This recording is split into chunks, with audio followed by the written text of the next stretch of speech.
Hello again, everyone, and welcome to Tiger Talk. Gerard Wellbrock with you as we talk Fort Hays State football. The program brought to you again by Mocha's Coffee Bakery and Bistro, 27th and Indian Trail in Hays, and of course, Freddy's Frozen Custard and Steak Burgers on North Vine, the taste that brings you back. The Tigers 3-0 certainly wasn't easy, but they survive in Edmond, twice coming from behind to beat Central Oklahoma 31-24. We'll recap that game and take a look ahead to some Saturday afternoon football at Lewis Field as the Tigers welcome in Northeastern State. Head coach Chris Brown joins us next right here on Tiger Talk.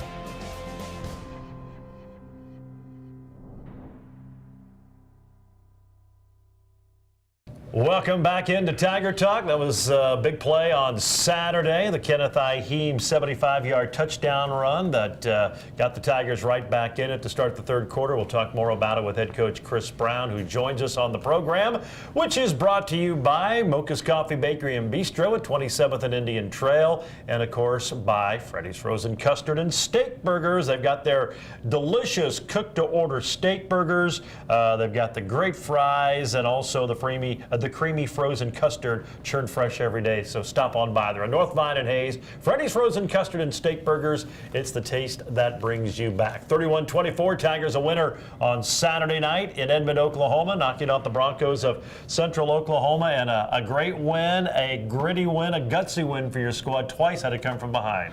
Yeah, we did. That's kind of a game that we needed to play as well. The first two games, we kind of took a good early lead and, got some young guys in towards the very end. But, we needed a game that we had to battle for 4 quarters. And, UCO gave us that. I mean, they're a very well-coached football team. They got some great players. And, they're very physical when they play the game as well. So, but tough game. Our kids battled all the way through it, and we came up with the win. You had never led by less than 21 at any point this year. I mean, that's how it went in the first 2 weeks. You were down 14-0. First time you'd given up points in the first quarter, and first time you trailed all season early on in this one. Yeah, it was just kind of a weird atmosphere the whole day. It was just kind of, sitting in the hotel, the travel, and, I felt like our kids were a little bit loosey-goosey, but, I was waiting for them to get off the bus still in that first half, and, they finally came out the second half and played the way we were supposed to play and made some good plays, but a couple interceptions and turnovers that led to points as well, and we just can't do those things, and but they fought, they battled, and I'm proud of our kids for doing that. I got to show your medal because you came back from 14-0 down. You had a feeling, okay, the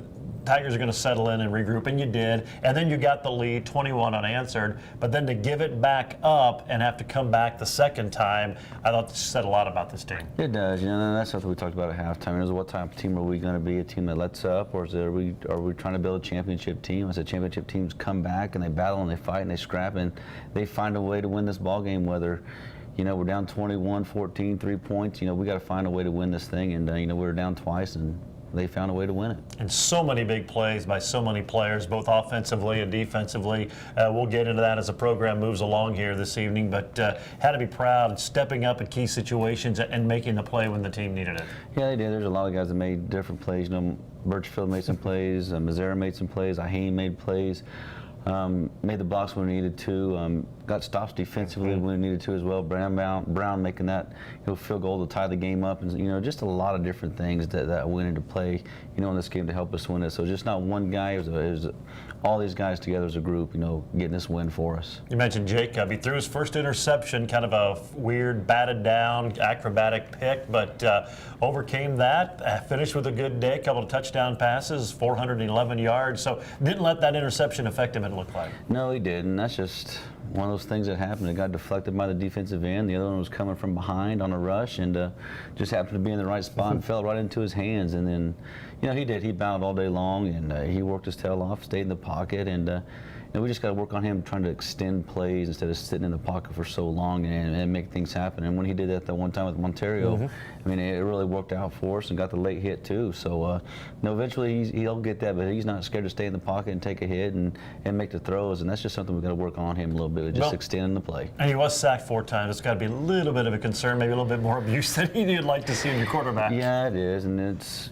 he's just sitting in the pocket too long. After 3 or 4 seconds, it's time to get out and make some things happen. And that comes with time, and it's just him trusting his guys that they're going to block for 4, 5, 6 seconds. But there's a time that it's hard to block that long, and eventually he'll get the feel for it and eventually get out. Especially against a good D line. I was impressed with Central Oklahoma. They got a lot of.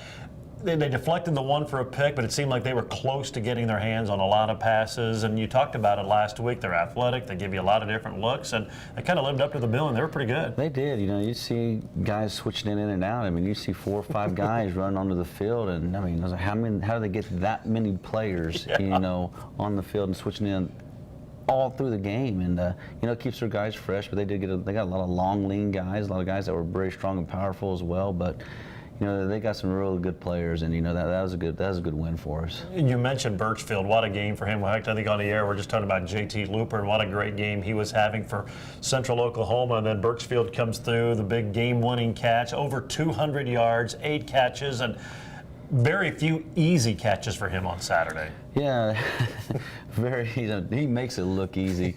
I mean, the one he took away from a kid on the sideline, that led to points. When Jake got, roughing the passer on Jake, that's a huge play that led to points as well, and his touchdown at the end. So every one of his catches led to some type of points for us, and hopefully he does the things that he's been doing right now. It kind of overlooked. I mean, Birchfield had the big game. Tyler Bacon, 7 catches that kind of go unheard, but that was a career high for him, and he had some big ones throughout the game. Yeah, he did. In key situations, getting first downs for us as well, and Tyler's one of those kids that battles, week in and week out.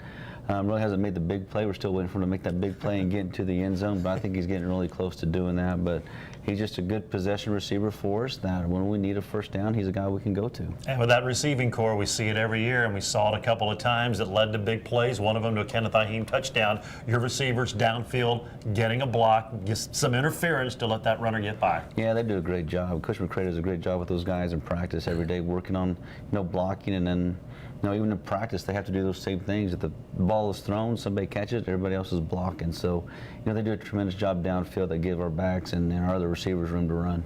Big win for the Tigers, 31-24 on Saturday night at Wantland Stadium in Edmond. We'll talk more about the game when we return. Tiger Talk brought to you by Freddy's Frozen Custard and Steak Burgers and by Mocha's Coffee Bakery and Bistro. And we've got more right after this. That was another legend on 99 KZ Country. And yes, before that, we had a brand new artist. Your home for today's stars and the legends. We play real country. I'm Teresa Trapp. Weather, news, sports, it's all here. We're on Facebook, and there is a listen live link at hayespost.com. Dial us in on your radio at 99.5 FM. KHAZ, real country. 99 KZ Country. Welcome back to Tiger Talk. It is brought to you by Freddy's Frozen Custard and Steak Burgers, North Vine and Hayes, the taste that brings you back, and Mocha's Coffee Bakery and Bistro. They're at 27th and Indian Trail. They've got something for every meal. Of course, all the great coffee blends, so stop on by. Use their drive-thru on your way to work. 27th and Indian Trail, Mocha's Coffee Bakery and Bistro. Tigers a winner Saturday in Edmond, beat Central Oklahoma 31-24. Coach Chris Brown with us on the program. You heard that catch from Birchfield, a big 3rd down and 12 conversion, and one of his many on the day, finished with 8 and over 200 yards receiving. We kind of touched on it in the last segment. You fell behind 14-0, first time your team had given up points, but I didn't sense any panic or anything from the squad. No, they don't.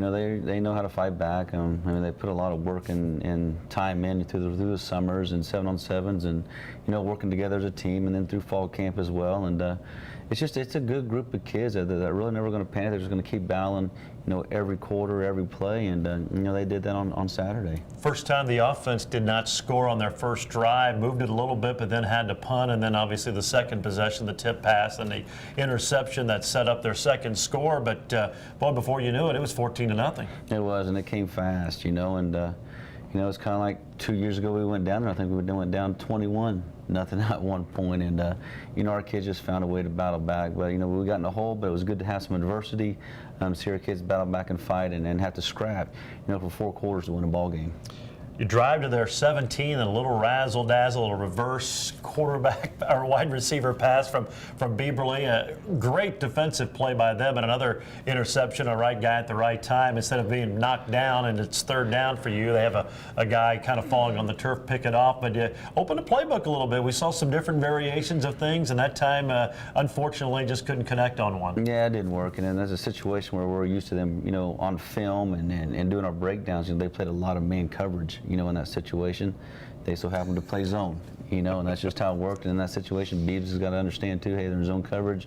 Guys covered up, let's just throw it out of bounds. And, you know, that's something we got to work on. But, you know, going to the game and preparing, that's what they gave us. And we were going to go take a shot early and try to get an easy one. And they made a good call. It was big, though. You got to stop, and then you put together a 14-play, 90-yard drive. You got it into the end zone. And it seemed like once you got that score, you felt, okay, your team has settled down. We're back in this football game. Yeah, we did, and we need to get, you know, we need to score early. And if they score again, get up to 21, who knows what really happens? But you know, we kind of calmed down, got our blocks. You know, we blocked a little bit better, you know, on that drive. Made some nice key, you know, third down conversions, and you know, we got in the end zone, and that's huge for us. 8-yard touchdown run from Harley Hazlitt in that wildcat. But talked about Tyler Bacon. He had a big 20-yard catch on third down and 14. Birchfield connected with Mazzaro for 44 yards. You had a couple of big plays on that drive by those wide receivers, and a couple of them on third down. Yep, and there were key situations where we got to make a play and get first downs, and you know, something we talk to our offense about all the time. You know, we can't go three and out,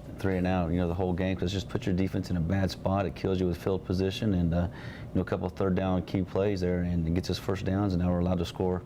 You know, that allowed us to score here later on in that drive. You got it to the goal line and opted to go for it on fourth down and came up short. You're getting the ball to start the third quarter. That play into your decision at all? Yeah, it did. You know, I started thinking back, you know, should just kick the field goal, you know, get the 3 points, we get the ball back, you know, at the half, and hopefully we go down to score, and then we'll take the lead. But in that situation, you know, we've done it before. We did against Central Missouri, and, you know, we're 1 block away, you know, from getting in the end zone there, and we just missed the guy completely, and he makes the tackle. So we get that block, Harley scores. But probably should have kicked the field goal, but you know, it's a time right now where, hey, it worked out for us. We still won the game. I like the aggressiveness, though. Gone for it a few times on fourth down so far this year. Tigers down at halftime, 14-7 to Central Oklahoma. It was obviously a wild and crazy and thrilling second half, and we'll talk about it with the coach when we return. Tiger Talk tonight brought to you by the fine folks at Freddy's Frozen Custard and Steak Burgers and by Mocha's Coffee Bakery and Bistro. We've got more right after this. As you plan for your business in 2018, advertising should be an important part of your growth strategy. Digital marketing puts your business in front of the right customers online. Advertising with the Hays Post ensures your message will be viewed 1.5 million times a month, including 375,000 unique views a week. Are you ready to grow your business? Advertise with us today. It's affordable and it works. Call us today at 785-628-0467. Eagle Communications, our community connected. And we're back on Tiger Talk. More of the action from Saturday in Fort Hays State's big victory over Central Oklahoma. Tiger Talk brought to you by Mocha's Coffee and Bakery and Bistro, 27th and Indian Trail, and Freddy's Frozen Custard and Steak Burgers, where they had the delicious cook-to-order double steak burger, crispy shoestring fries, and of course it's seasoned in their famous Freddy's seasoning, and of course finish it off with that signature turtle sundae made with their fresh, creamy frozen custard. They're on North Vine and Hayes. The taste that brings you back, Freddy's Frozen Custard and Steak Burgers. Tigers are down by 7 at halftime. Got the ball to start the third quarter, and I don't know what you told your team. I don't know what you drew up. Obviously, it seemed like a simple play, little swing pass to Kenneth Aheem, turned into a huge play. At that point, the play of the game, he goes 75 yards. Ties the ball game up, and obviously that was a big momentum turner right out of the gate to start the third quarter. Yeah, and we really didn't do much at half. I mean, it was just cleaning things up, you know, guys playing a little bit harder, playing more physical, playing more aggressive, doing their assignment, doing their job, but, you know, coming out, I mean, that's a play we run every day in practice, and our kids are used to it, and, you know, they did a good job. Jake stepping in, number 11 was coming off the edge. Jake did a good job of stepping up underneath, throwing a short little swing pass to Kenneth, and great blocks downfield. good job by Kenneth setting up a kid towards the end to go score, and you know, that's a huge play for us. Puts us right back into the ball game, and now we've got to go play football.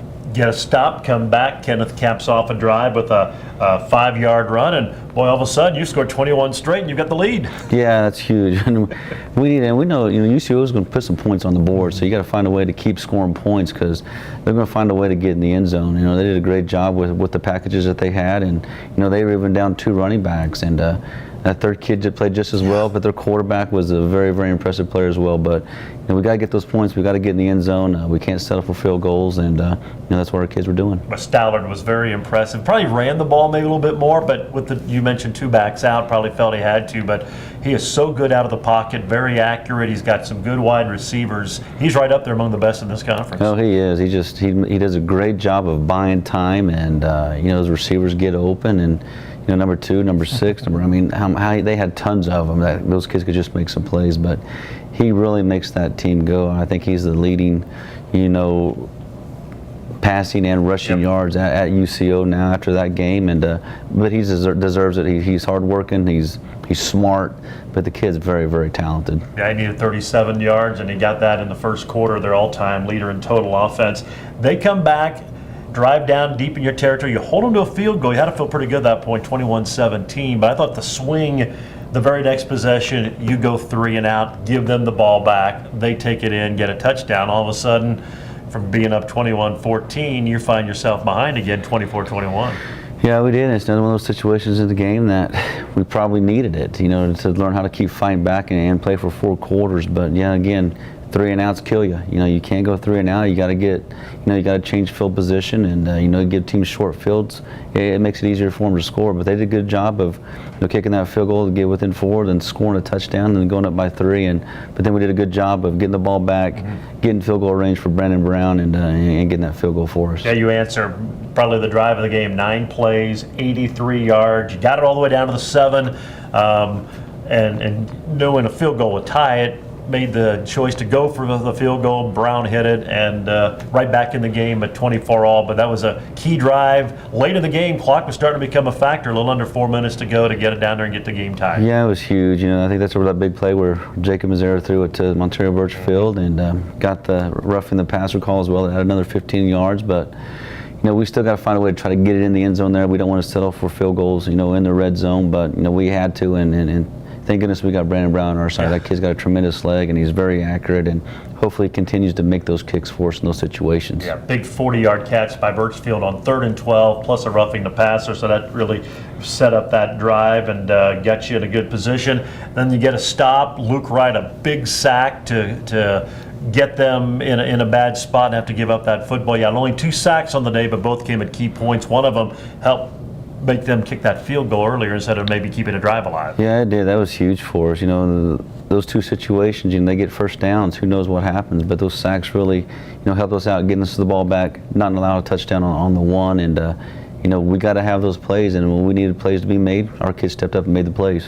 And then Birchfield, the big play, 64 yards, stiff-armed a guy at midfield and outraced him to the end zone. Obviously the play of the game for you guys, but capped off just a remarkable game by him. And that was a fun one to watch. It was a fun one to watch. And, you know, he made some tremendous, tremendous catches in that game. And 4 of them come to mind, you know, to my mind right now of the plays that he made. But, you know, I've been waiting for that time for him to get a stiff arm, break a tackle, and go, because he's really faster than what he really looks. When he gets out in the open space and goes, he's got some really, really good speed. Well, he had a good game, over 200 yards, a 36, a 40, 44, and then 64-yard receptions in that ball game as the Tigers get the win. And then they make a push. They put themselves in a position to at least try to get it at the end and force overtime, but you guys knocked that ball down the goal line. Yeah, we did, and you know, you're just relieved when it's over. You just don't, I mean, you're stressed after that game. I mean, that game was a very, very stressful game for us as a staff, I'm sure as players as well. But, you know, all around, I think we needed a game like that, where we had to battle and make things happen, and you know, it worked out for us. We got the win. 31-24, Tigers get the win, 3-0 on the year. Now back at home Saturday afternoon, the Riverhawks from Northeastern State come to town, and we'll get a quick preview right after this. Tiger Talk brought to you by Freddy's Frozen Custard and Steak Burgers and Mocha's Coffee Bakery and Bistro, and our final segment is right after this.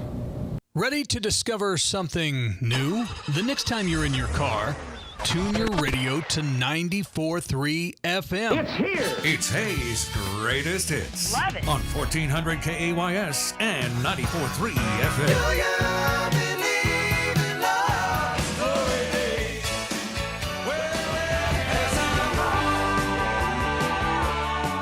94.3 FM, KAYS. Go ahead, check us out.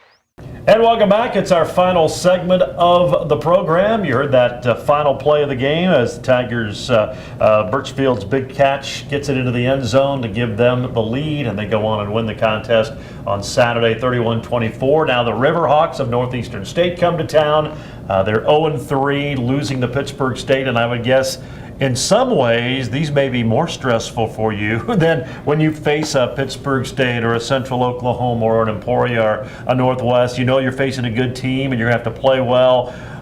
Everybody expects you to win. They expect you to win big, but it's not easy to do. No, it's not. At Northeastern State, I mean, they're a very good football team. They're just giving up some big plays here and there, missed a few tackles, had some opportunities offensively that they just didn't capitalize on, and we watch them. They got some very good players on the field, offensively and defensively, and it's going to be a battle for us. We got to come ready to play and focused and understand our game plan and execute our game plan to really make this thing go. Now they lose 68-21 at home to Pittsburg State Saturday. Then you look at the numbers, and Pitt only had 19 more yards of offense in that game. They moved the ball, but as you said, they kind of self-destruct, can't finish drives, had some key turnovers, gave up a punt return. I mean, it's kind of one of those, if they can figure that aspect out, they've got certainly a talent to hang in football games. Yeah, they do. It's just, bad breaks here and there and, turnovers and getting punts blocked, and all those little things add up as the season goes on and as the game goes on. So, if they get those things cleaned up, which I'm sure Coach Robinson will with him and the staff, they're going to have these kids prepared and ready to go, and they're going to come in here and give us a fight.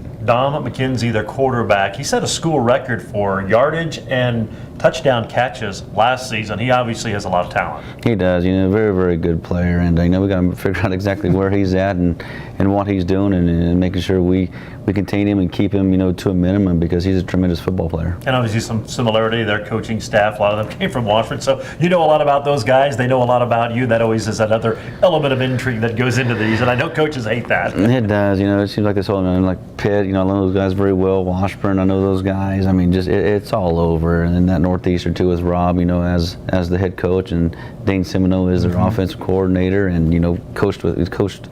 I was the defense coordinator who was the quarterback there. Then Rob Messenger, there's tons of them. So you kind of got an idea. So you just know how each other think, during the game and the process of how you coach, and that makes it tougher as the game goes on. Well, we'll certainly see what happens. It'll be an afternoon Saturday game. I think a lot of the fans are excited to get a Saturday afternoon contest. You'll get that this week, and hopefully it's a good day for the Tigers, and keep the train rolling and try to get that fourth win. Coach, as always, we appreciate the time. Again, congratulations on the win at Edmond, and good week of practice, and good luck on Saturday. Thanks, Gerard. That's head coach Chris Brown. Again, Fort Hays State, Northeastern State, 2 o'clock kick Saturday afternoon at Lewis Field. You can hear it on Tiger Radio Mix 103 with our coverage of the Auto World pregame show beginning at 1 o'clock. If you missed any portion of the program, you can always catch it online, HayesPost.com. And again, the video replay on Eagle TV, channels 14 and 614, 11, 4, and 8. 11 in the morning, 4 in the afternoon, 8 in the evening, Tuesdays and Wednesdays. So check it out if you want to watch Tiger Talk. And the program is, of course, brought to you again by the Hayes Med Orthopedic Institute, the Taco Shop, G&L Tire and Automotive, Golden Belt Bank of Hayes and Ellis, Adams Brown, Barron and Ball, BTI, and Horizon Appliance and Electronics, and of course our title sponsors, Mocha's Coffee Bakery and Bistro, 27th and Indian Trail, and My Freddy's Frozen Custard and Steak Burgers, the taste that brings you back. For Coach Chris Brown, this is Gerard Welbrock. So long, everyone.